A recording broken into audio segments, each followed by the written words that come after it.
Minha gente, tudo bem?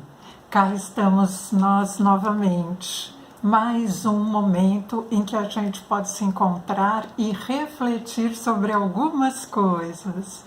O meu nome é Rosane Cristine e eu sou terapeuta sistêmica. E hoje o tema da nossa reflexão é filho de peixe, peixinho é. Bacana essa história de provérbio, não é? O que você acha disso? Você já pensou quanto tempo esses provérbios são pronunciados? Vocês já pensaram na força dessas palavras, na força dessas frases? Sabe, às vezes eu me pego refletindo um pouco sobre isso. E na percepção sistêmica, a gente faz muito isso, né? A gente para pensar um pouco nas coisas que a gente faz, que a gente vê, que a gente lê, que a gente fala. Então, filho de peixe, peixinho é. Eu lembro de ouvir esse ditado popular há muitos anos, desde quando eu era pequena. E ele vem lá de trás, né? Que eu não sei nem de quanto tempo atrás. E o que significa? O que ele traz? Qual é a força desse ditado popular quando a gente pronuncia? Sim, porque ainda que nós pronunciemos essa frase sem nenhuma intenção, ou simplesmente só na gozação, na brincadeira, no falar por falar, o que está por trás dessa frase, a força dessas palavras, elas existem de qualquer maneira. Elas ocorrerão de qualquer forma. Quer nós tenhamos alguma intenção com isto ou não. Quer seja uma boa intenção ou apenas uma grande brincadeira ou não.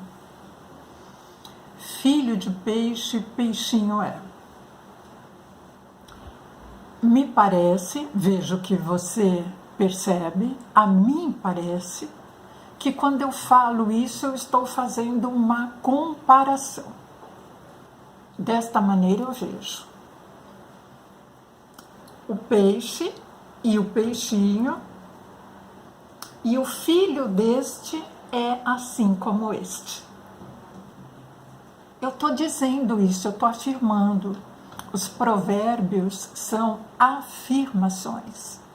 E nós já falamos aqui em algum dos vídeos anteriores a força das palavras, não é?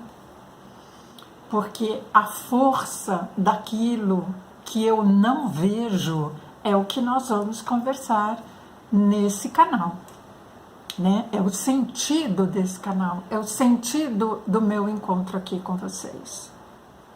Então, quando eu digo que fulano ou fulana é igual em algum aspecto a outra pessoa, no caso a seu pai ou a sua mãe, né, a quem o criou, quando eu digo isso, vale a pena eu pensar, e qual é a identidade dessa pessoa? Não tem identidade? Quem é essa pessoa que é filha do peixe? É igual em gênero, número e grau?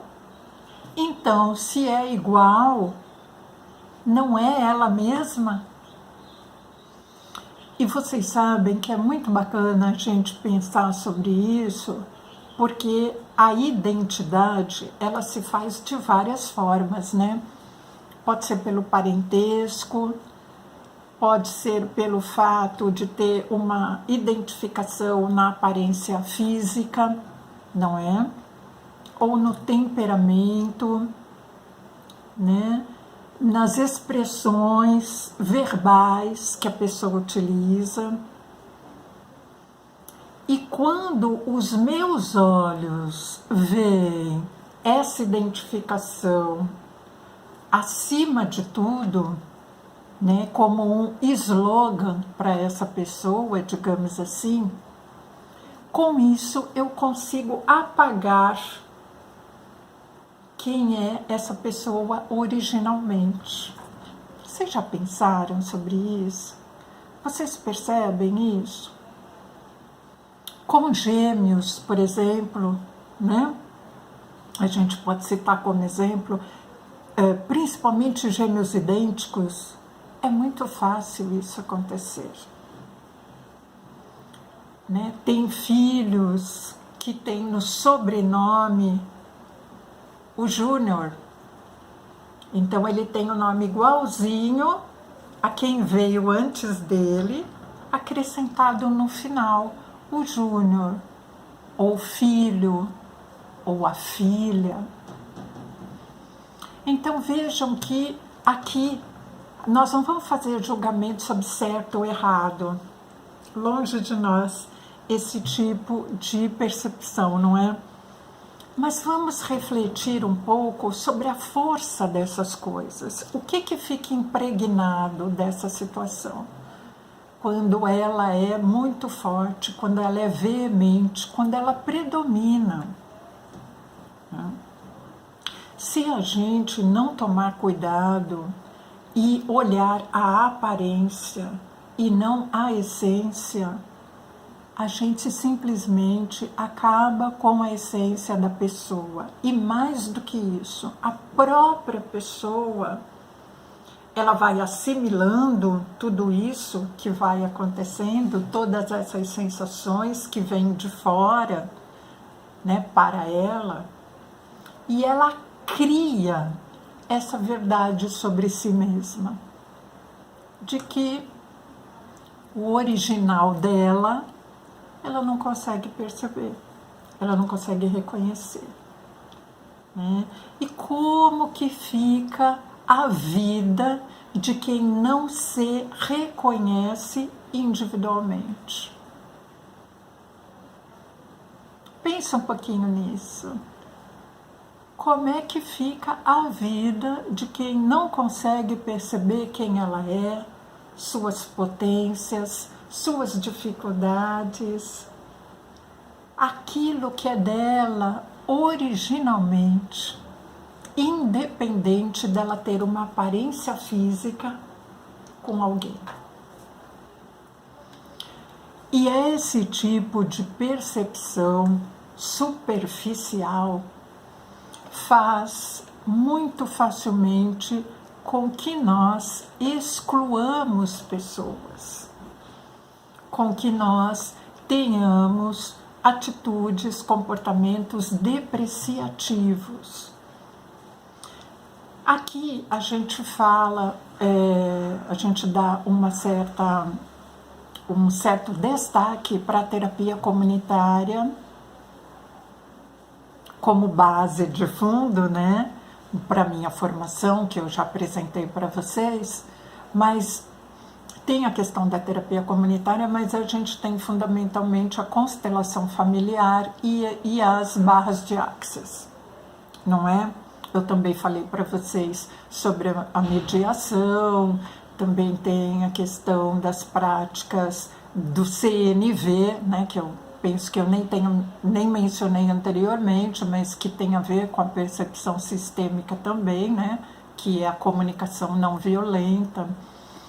E veja, pensando a constelação familiar em particular, essa questão das exclusões é algo muito trabalhado por essa terapêutica, né?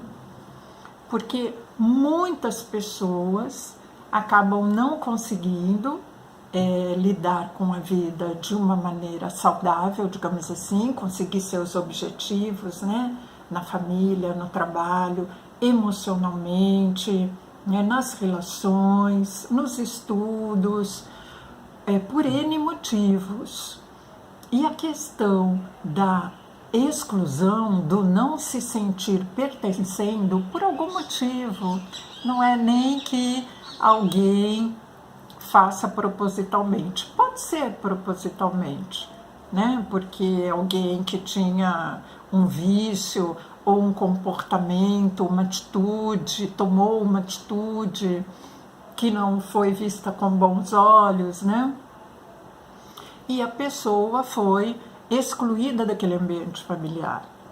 E a força dessa exclusão, ela passa de geração a geração. Então, chega um ponto que eu posso até dizer assim, na minha família, eu não percebo ninguém que passou por essa questão de exclusão.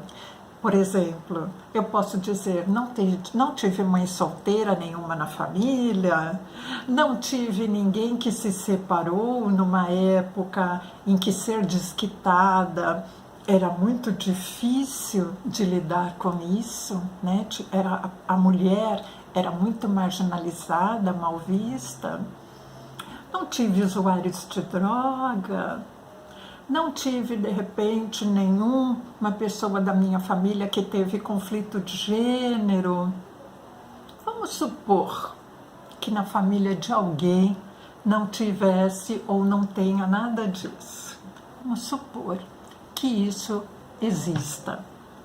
Ainda assim, lá atrás, nas gerações passadas, 3 gerações, 4 gerações atrás, né?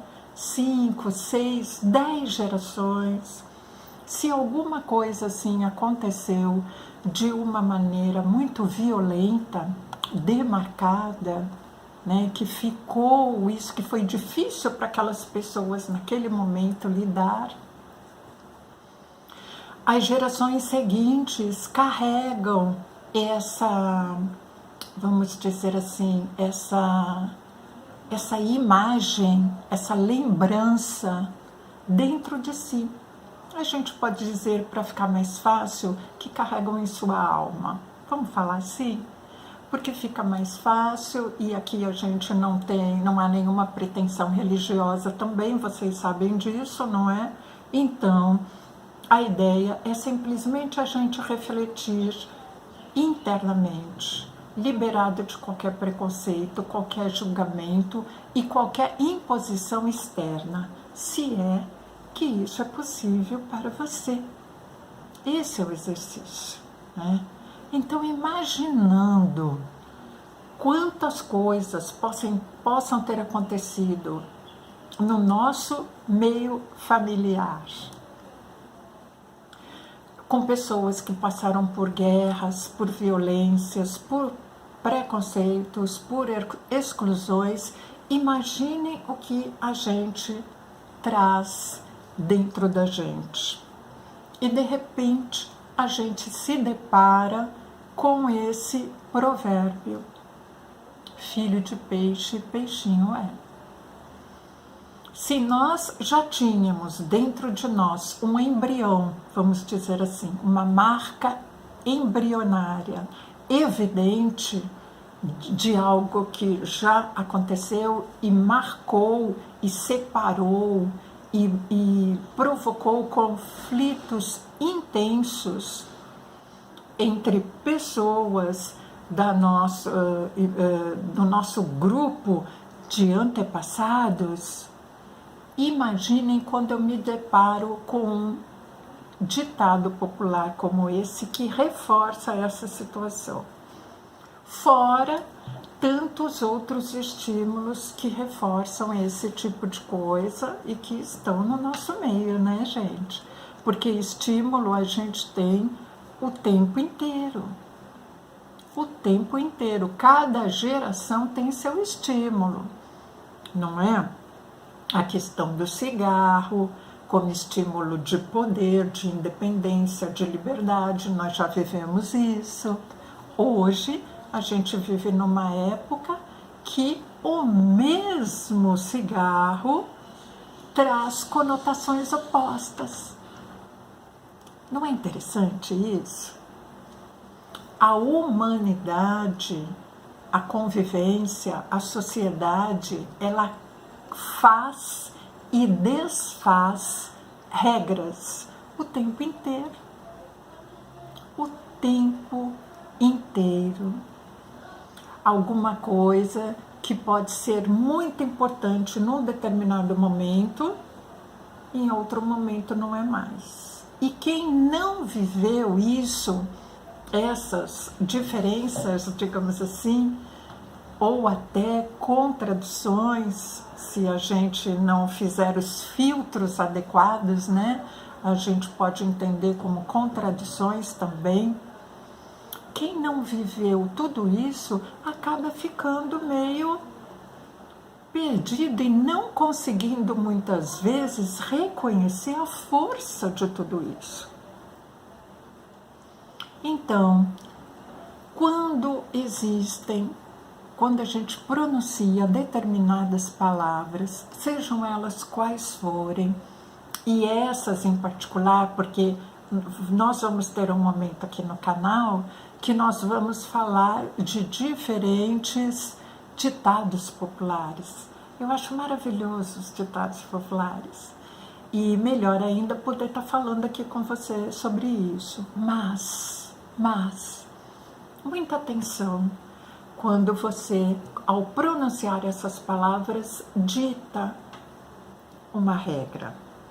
Muita atenção, muito cuidado, porque pode ser que não seja nada disso. Pode ser que aquilo que você está captando seja fruto das suas marcas, daquilo que você traz com você, que você também não identificou conscientemente. E aí você vai reproduzindo, e cada um de nós, né, vai reproduzindo tudo isso de uma maneira como se fosse absolutamente comum. Né? Alguns de nós, inclusive, se expressam dizendo: é óbvio, tudo isso é muito óbvio. Né? O que é óbvio? O que é óbvio para você pode não ser óbvio para mim, porque depende de como você está se relacionando com aquela situação, com aquelas palavras, com aquela cena, com as sensações que aquilo provoca, né? Que aquilo provoca em você. Em virtude do quê? Das nossas marcas, em virtude da nossa essência, que às vezes a gente não percebe e não reconhece. Então, o intuito aqui hoje, essa maravilhosa forma que a gente tem de perceber hoje aqui, é a força das palavras. A força das palavras e das frases que já chegam prontas, como um provérbio. Ele já traz uma frase pronta. E se nós não tomarmos cuidado, a gente entra nesse barco cegamente, achando que essa frase, significa isso, tal coisa. E fecha o pacote. Coloca as paredes ao redor, ou a redoma, não admitindo outras possibilidades. Então, vamos tomar muito cuidado, vamos ter bastante atenção, né? Porque no mundo como esse de hoje, que há tanta diversidade, tantas possibilidades existem, não é? Se a gente fechar o nosso cerco dentro dos nossos pensamentos ou das nossas atitudes, achando que o que nós temos ou fazemos ou pensamos é o certo e o que está fora de nós é o errado, quantas coisas que a gente acaba se fragmentando. Em quantas partes a gente fragmenta esse mundo, digamos assim? Como é que é isso, né? Então, as exclusões que a constelação familiar trabalha tão bem, né? E eu vou falar aqui das terapêuticas que eu desenvolvo, né? Sem querer priorizar ou destacar entre as tantas outras, as mais diferentes terapêuticas de cuidado. Não isso. Mas simplesmente considerando aquelas práticas, aquelas terapêuticas, né? Que eu tenho uma vivência maior, né? Então, a constelação familiar, nessa questão da exclusão, assim como a terapia comunitária também, ela trabalha isso desvelando de uma maneira bastante produtiva, bastante saudável, bastante interessante, bastante curativa determinados aspectos, condutas, né, determinadas situações que de alguma maneira a gente não tem consciência de que está acontecendo, né? Então essa é a proposta de hoje desse encontro, uma proposta muito simples, né? Uma singela proposta, digamos assim. Então, com essa proposta de nós estarmos aqui percebendo melhor o que a gente fala, a contribuição das terapêuticas também em relação a isso, né, que faz a gente, nos ajuda a parar, pensar, perceber as coisas, né? Eu gostaria de dizer para vocês assim, tem uma sabedoria tolteca, que é uma civilização, né, que deve ter ocupado esse nosso território aqui, no caso o território mexicano, em torno do século X, XII, tem um tanto da sabedoria deles que diz assim, de 4 compromissos que é importante que o ser humano tenha. Um compromisso é que ele seja impecável com suas palavras. O outro é que ele não leve nada no lado pessoal. O outro é que a pessoa não tire conclusões. E a 4ª sabedoria é que cada um de nós dê o melhor de si, ofereça o melhor de si. Então, vocês vejam que dentro no olhar dessa civilização tolteca, o cuidado com as palavras vem em primeiro lugar. Então, quando a gente reconhece isso, percebe isso, a sabedoria iniciática também nos mostra isso de uma maneira tão importante, né? Então, tenhamos atenção, né? Aqui a gente tem essa oportunidade de parar um pouco para prestar atenção nas coisas que a gente faz, que a gente pensa, que a gente fala. Um ditado popular, um provérbio é maravilhoso. Filho de peixe, peixinho é? Será? Então, fica aqui para você refletir sobre isso, tá certo? Segundo suas observações. Para você refletir não só com a sua cabeça, mas refletir com tua alma, com tuas sensações, aquilo que você percebe. Será que você é tão parecido ou tão parecida com alguém que alguém automaticamente faz essa relação de comparação e isso para você é tão natural e óbvio? Será? Para um pouquinho, reflete sobre isso. Eu acho que é uma oportunidade bem bacana.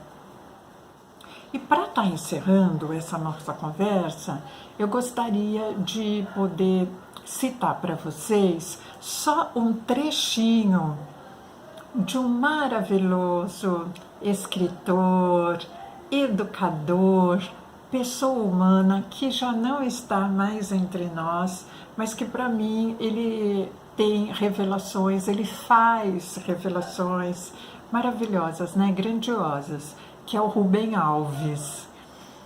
E ele, entre os livros, né, a vasta produção bibliográfica que ele deixou, ele tem um deles que chama Concerto para Corpo e Alma. E aí eu só vou ler um trechinho pequeno de um dos pensamentos que ele coloca nesse livro, que é intitulado Sobre Violinos e Rebecas. Esse trecho que eu separei, que eu achei bem bacana, que eu quero deixar aqui para vocês nesse final do nosso encontro, tem a ver com o que a gente está conversando aqui. Igualdades, diferenças, a força das palavras e a percepção além das aparências, né? Para respeitar o lugar de cada coisa e para que cada um se encontre dentro daquilo que é, se perceba como é, né? Se trabalhe dentro de suas percepções, enquanto essência. Então, Rubem Alves diz assim, pegando uns trechinhos dele: a igualdade é coisa que todos desejam. As crianças querem ser iguais. Daí a importância de ter o brinquedo que todos têm. A menina que não tinha Barbie era aleijada. Estava excluída das conversas, dos brinquedos, das trocas. A criança que não tivesse o bichinho eletrônico era uma criança portadora de deficiência. Como não ter o bichinho se todas as crianças têm o bichinho?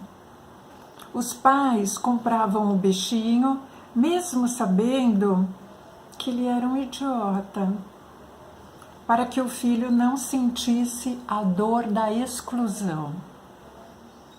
Os adolescentes usam tênis da mesma marca, camisetas da mesma grife, fazem todos as mesmas coisas, fumam, cheiram, o que todos fumam e cheiram, falam todos as mesmas palavras, que só eles entendem. Ai daquele que falar as palavras da linguagem dos pais, ou que usar tênis e camiseta de marca desconhecida. Esse adolescente é diferente, não pertence ao grupo, é portador de deficiência. O grupo é o conjunto, no sentido matemático ao qual pertencem os iguais. Os diferentes não pertencem, são excluídos. Os diferentes são condenados à solidão. Ser igual é muito fácil. Basta deixar-se levar pela onda, ir fazendo o que todos fazem. Não é preciso pensar muito, nem tomar decisões. As decisões já estão tomadas. É só seguir a onda. A vida é uma grande festa, mas o diferente, ele está sozinho. Não existe nenhuma onda que o leve, nenhum bloco que o carregue. Cada movimento é uma batalha. Essas palavras e esses conceitos vêm de uma década passada, né? Deixa eu ler aqui para vocês. Até a forma que se entendia a deficiência, né? vem de uma década aqui, do final da década de 90. Será que inexiste nos tempos atuais essa marca? Será?